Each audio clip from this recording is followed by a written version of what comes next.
On today's episode, Emma and I have just listened to each other, haven't we? We have. Yeah.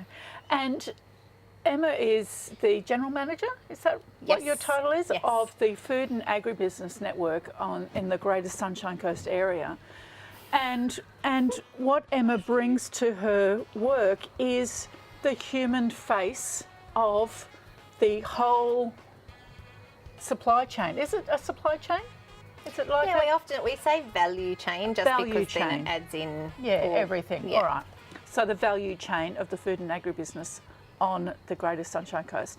Stay to the end. We get some amazing insights into this industry, and you'll love it.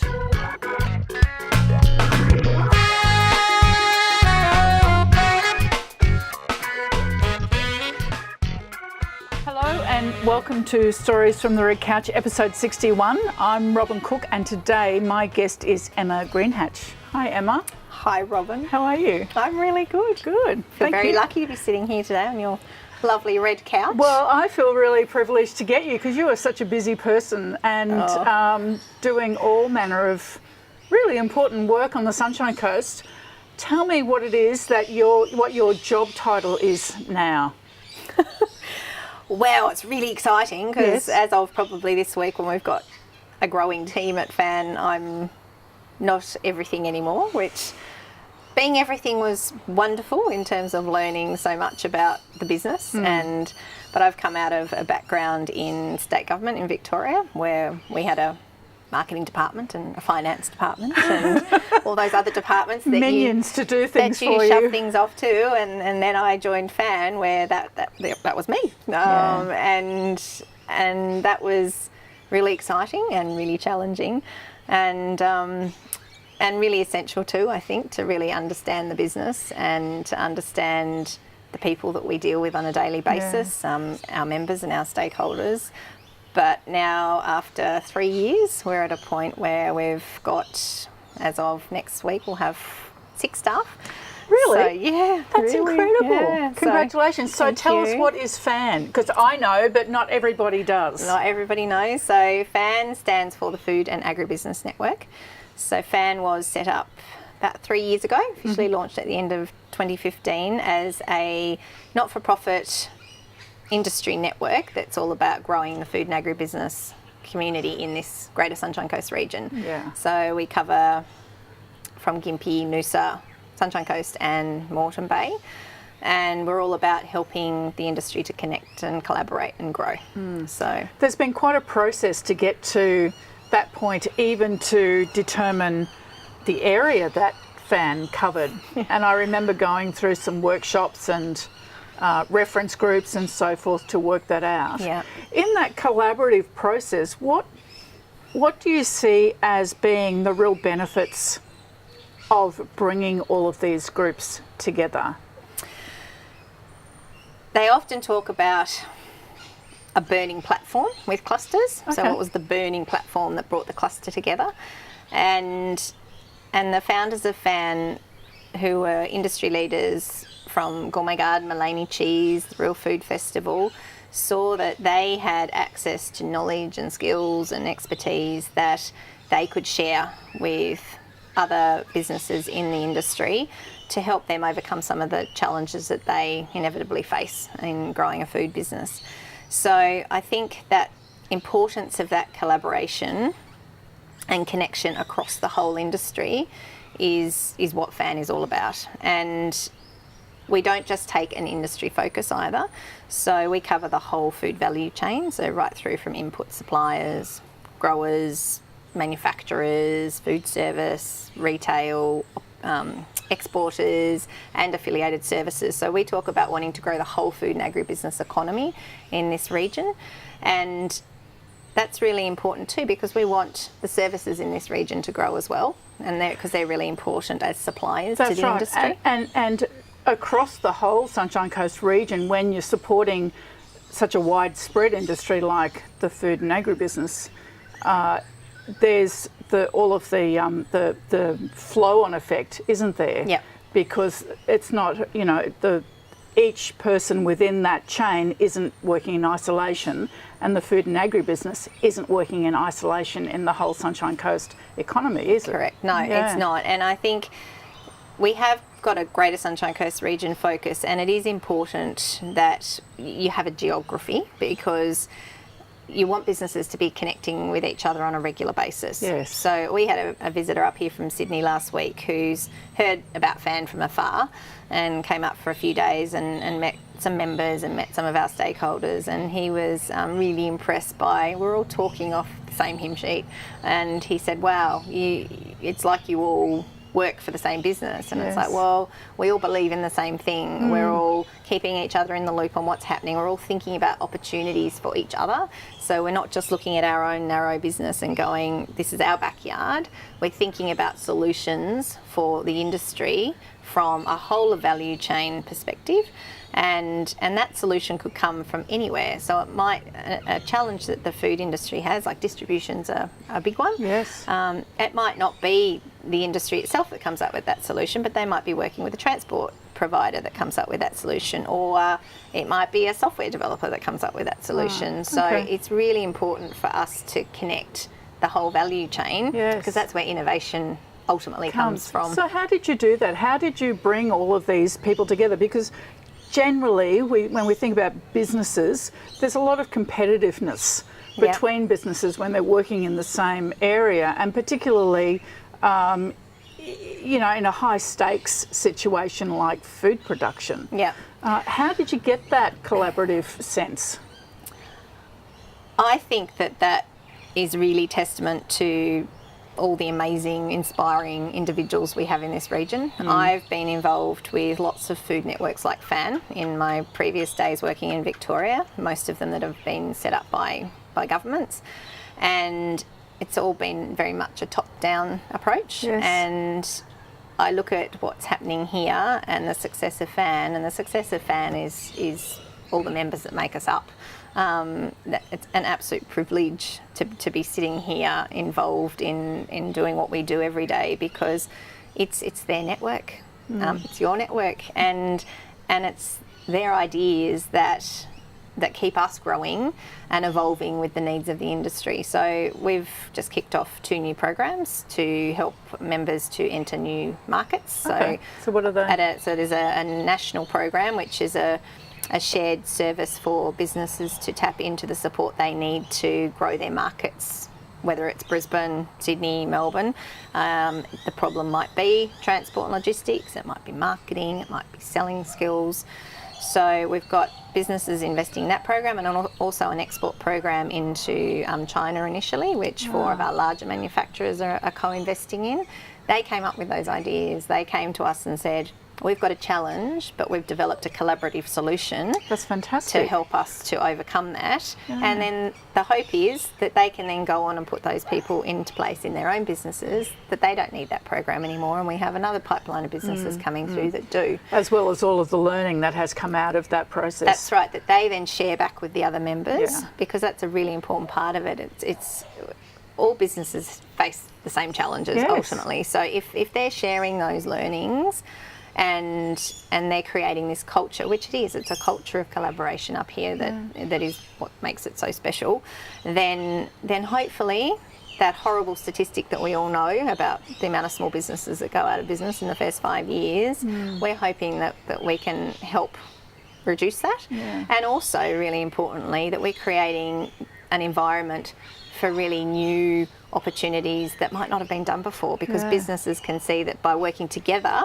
they could come up with a really innovative new product. They could come up with a new innovative transport solution, like what we were just talking about.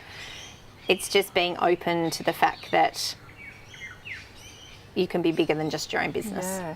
I've seen some instances throughout the few years that FAN's been going where people have recognised a problem or an issue, particularly around waste.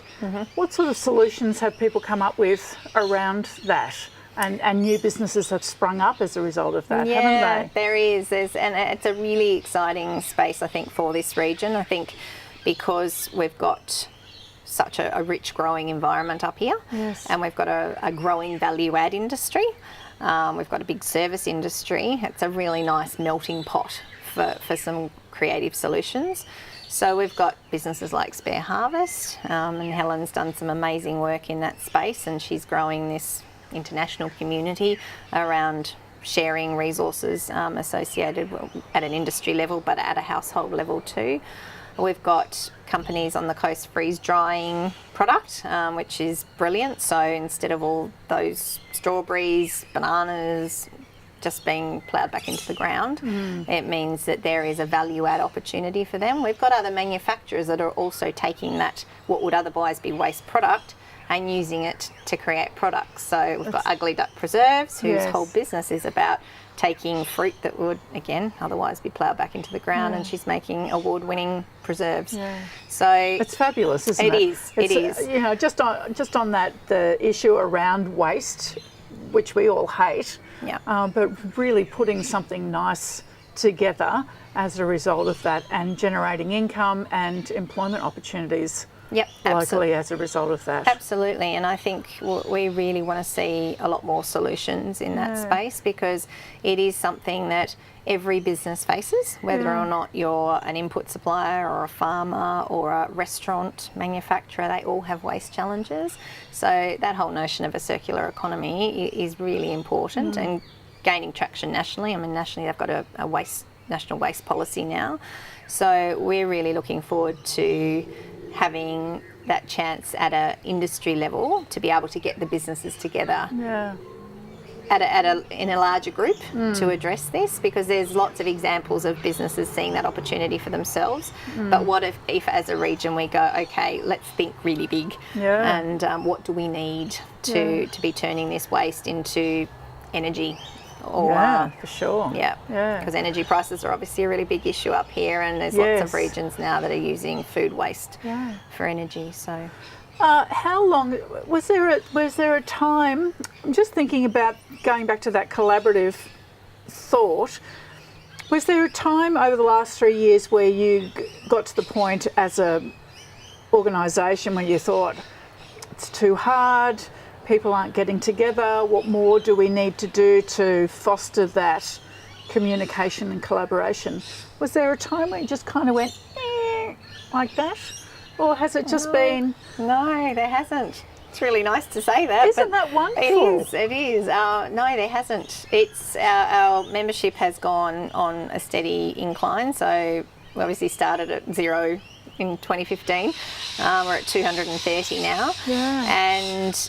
And increasingly we have more and more businesses from outside this region too looking at FAN and going, wow, that's a great model. How can we do that? Or how can we gain your learnings? And I think, again, because we've got such an engaged community here who genuinely want to support each other and who are prepared to give up some of their own valuable time to do that. There's a lot of volunteers in FAN, from our directors, our ambassadors, people like you, Robin. There's so many people who have donated their time and their expertise and their passion, and that's really humbling, and that's so important for the community that we're building. So what do you attribute that to?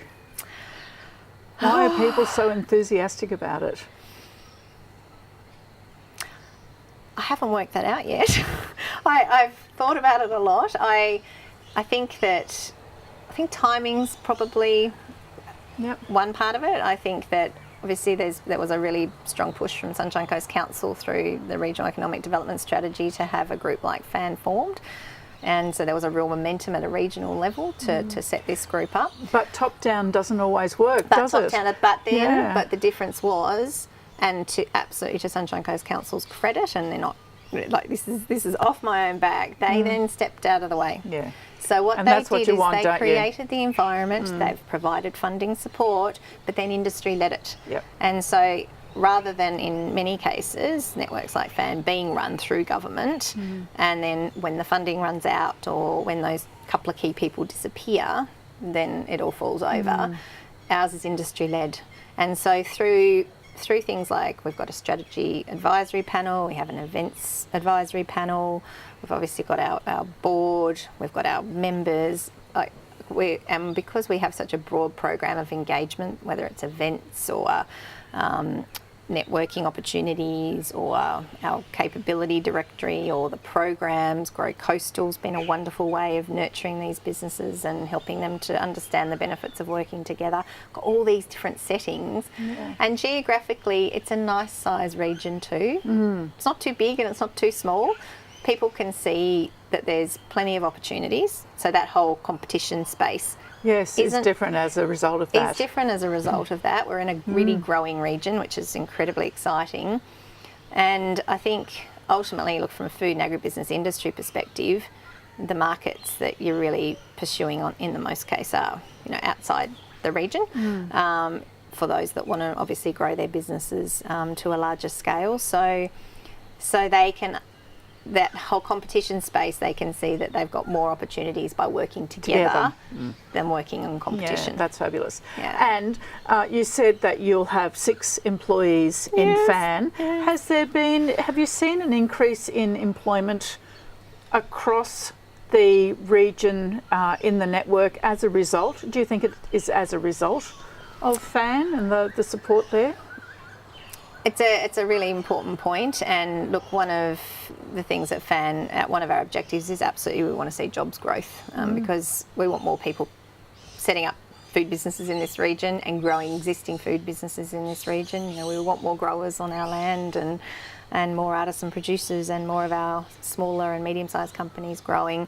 So that's a really big part of our objective when we look at when our members come and say, is this what we can invest in through you, like the export program or the market development program?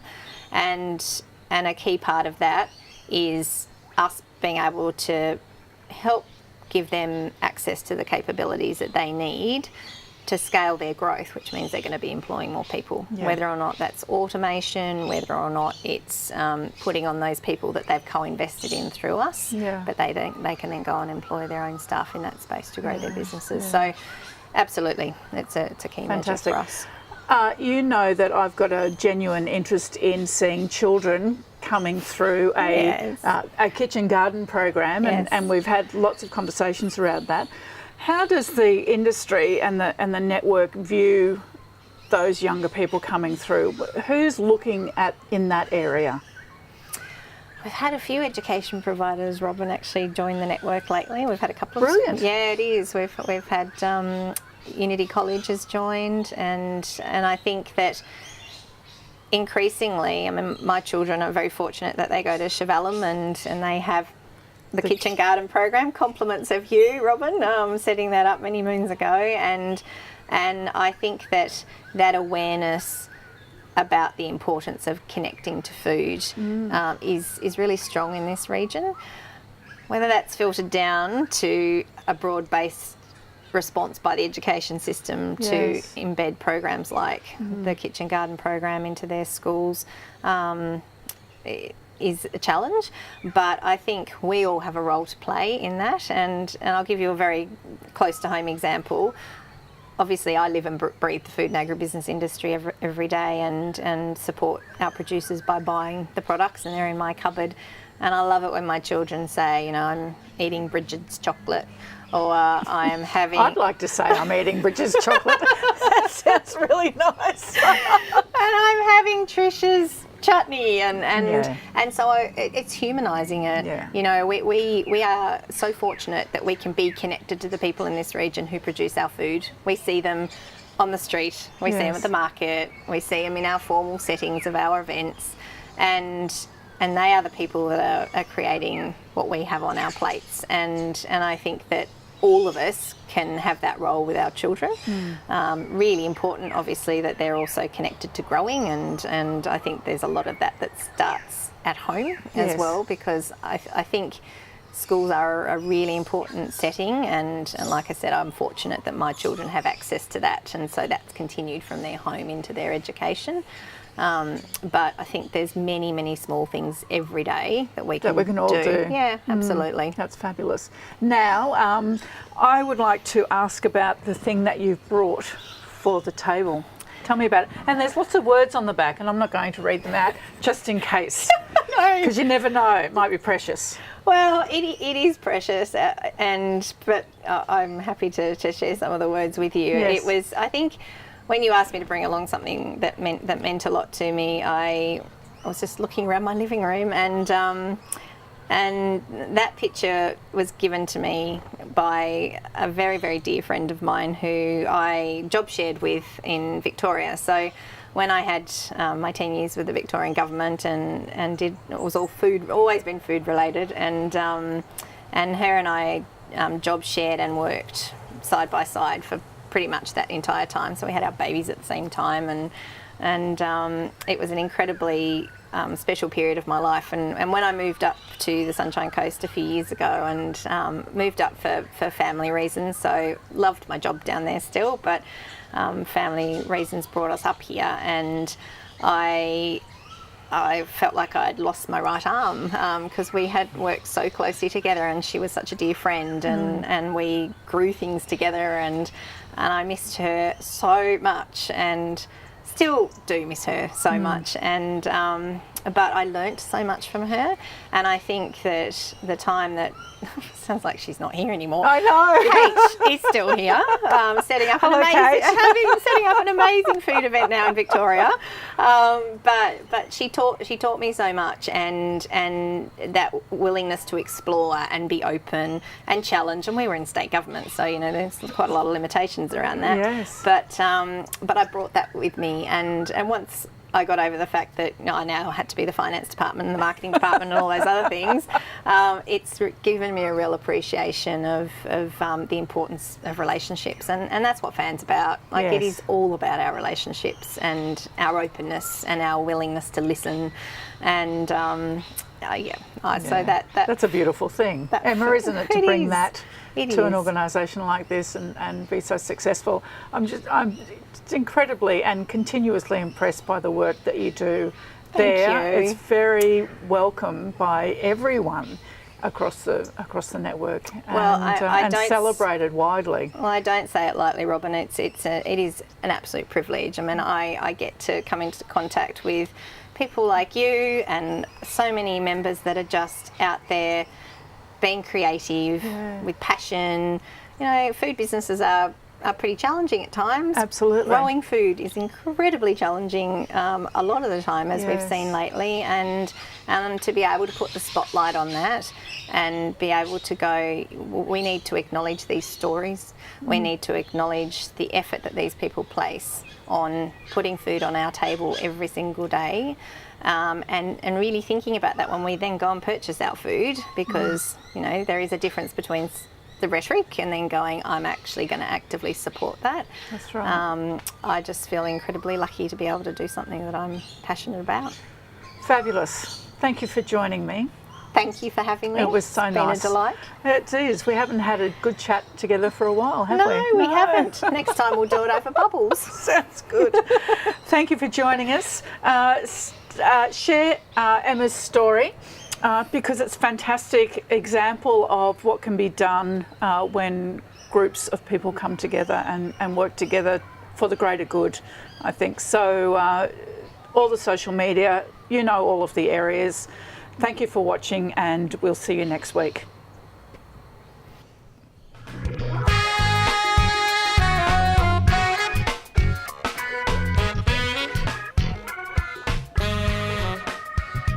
Because then they leave it at the